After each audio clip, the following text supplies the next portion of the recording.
Hi all, welcome to this walkthrough of our Cypress Base framework. In this session, I'll guide you through the folder structure of our Cypress project and demonstrate how to execute a simple login test case.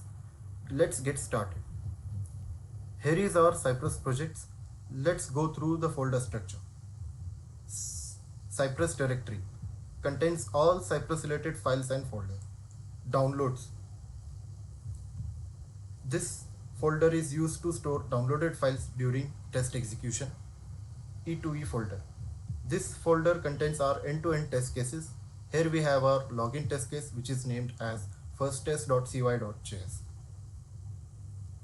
Fixtures. This folder contains our test data files.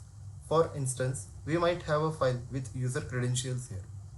As you can see in the login data, we have all the user credentials with their elements. Support. This folder holds our helper method files such as custom commands and utilities. Node module contains all the npm packages required for our project. cypress.config.js. This is the configuration file for the Cypress. jsconfig.json. This file provides configuration for JavaScript code intelligence. package-lock.json and package.json. These files manage dependencies for our project. Now I'll open the terminal in the Visual Studio Code and run the command npx cypress open to start Cypress Test Runner.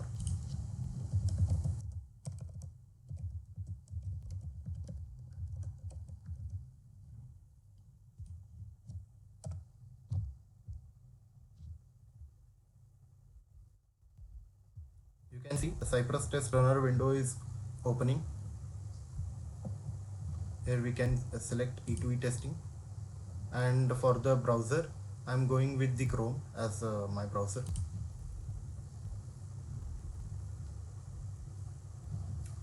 Here is our first test.cy.json test file.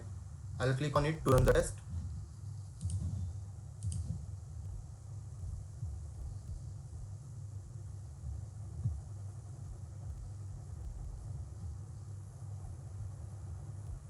As you can see, the test is now running. Cypress is navigating to our login page, entering the email and password and clicking the sign in button. If everything goes well, we should be directed to the dashboard. As you can see, the test has passed, indicating that the login functionality worked correctly with provided credentials.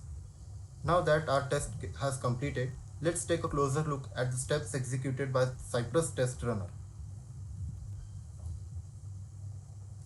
In the test runner, we clicked on the first test.cy.json file to run our login test case. Cypress started by navigating to our login page. After that, Cypress located the email input field and typed the email. Similarly, Cypress found the password input field and entered the password. After filling in the credentials, Cypress clicked the sign in button.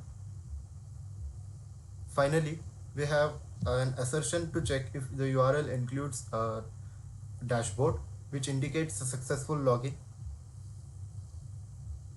These screenshots provide a step-by-step visual record for our test case execution, making it easy to identify what actions were performed and verify that each step was executed as expected.